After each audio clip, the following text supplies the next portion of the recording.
Days into a new school year, threats of violence abound at Capital Region schools. Hear what one expert has to say about how districts prepare and react.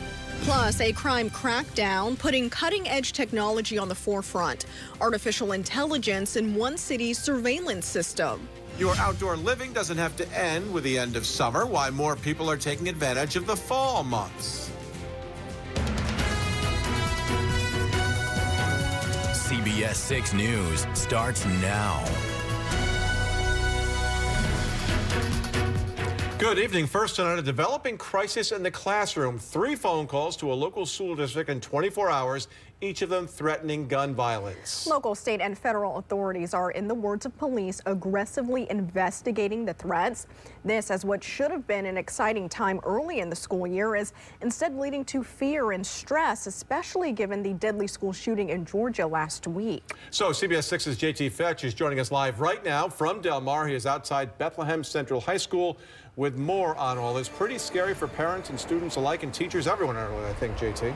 All right, thank you so much, JT. Continuing coverage now of the staffing crisis at Albany Medical Center. The state nurses union is saying they have worked nearly a month without a contract, and they are demanding hospital leaders come to the table for negotiations. This coming after the Department of Health completed an investigation into hospital staffing levels. CBS 6's Emma Quinn with us now. And Emma, you just spoke with the hospital spokesperson.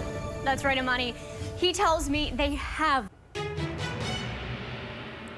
increased security measures taking place in the city of Amsterdam following a string of various crimes hitting their local parks. I caught up with city and police officials about new tactics they're using to curb the crime. Tonight, an arrest made in connection to a late-night stabbing last week in Amsterdam. Police believe the suspect ripped them out of the ground by pulling out the stakes. Stabbings, vandalism, and thefts plaguing Amsterdam and city parks over the past year, causing local leaders to take action. Statistics are pretty clear that with these camera systems, crime goes down about 25% just having them in place. And these are the cameras he's referring to. Thanks to a new $55,000 grant secured through Assemblyman Angelo Santa Barbara's office, Amsterdam police receiving a new state-of-the-art surveillance system installed at Veterans and Shuttleworth parks, as well as other areas around town, to prevent future crime. The amount of time it takes to go through it second by second is just very labor intensive. So if we can narrow it and find that suspect sooner, it will definitely end in a quicker result for us finding that suspect. Experts saying the cutting edge AI technology uses advanced techniques. So you can click red and you hit search. And what that does for us is it tells us every person that's been through that entrance with a red shirt on. The AI element is in operation at all times. It is watching the camera feeds, and it's tracking all that information and creating a database. And like I said, all of those points of the data become searchable elements, and it never makes mistakes. It's cataloging every event, all hours of the day. Everyone hopeful the technology leads to a safer community for all. Time is of the essence. Every minute counts, every second counts. Officials say the technology will also prove beneficial when searching for missing children or vulnerable adults, and not just for crime-related incidents. The footage is stored for 30 days. The surveillance systems are already up and running in several areas around town. A Suffolk County man pleading guilty to attempted murder following a shooting in front of former Congressman Lee Zeldin's Long Island home. Prosecutors say 20-year-old Raymond. Governor Kathy Hochul has skin cancer. She shared the diagnosis with the press today. I want everyone to be so cautious. There's about 6 million diagnoses a day from the CDC, and I want to make sure that everybody's smart about this and use your suntan lotion, make sure your kids are protected. The governor. Well, next here at 5, cooler evenings don't mean you have to stay indoors. How more people are making fall the season of the backyard hangout. Sounds pretty good. Also coming up in sports, the Albany Firewolves making it official, signing the #1 overall pick from the 2023 draft. All you need to know about Duke University standout Dyson Williams and how he will impact Albany's offense. And at least in the short term.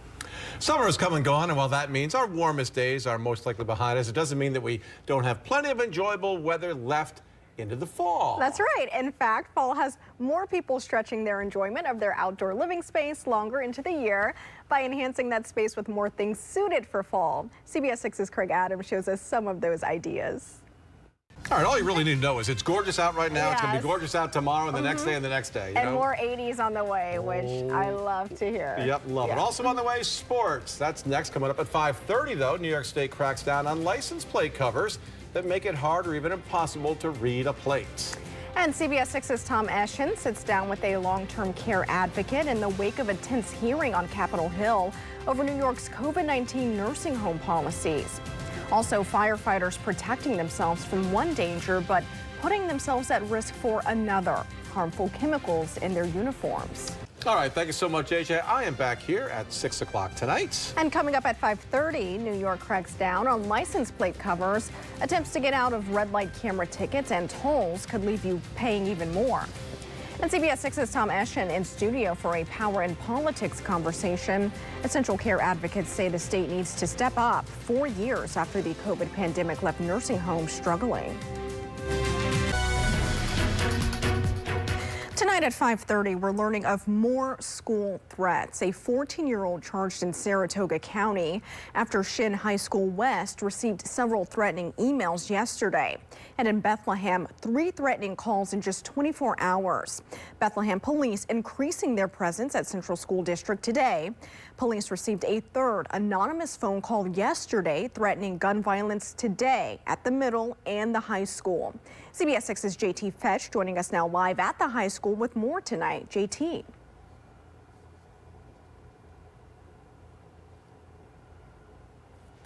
To school for students, staff, and parents. Instead, it's JT, thank you.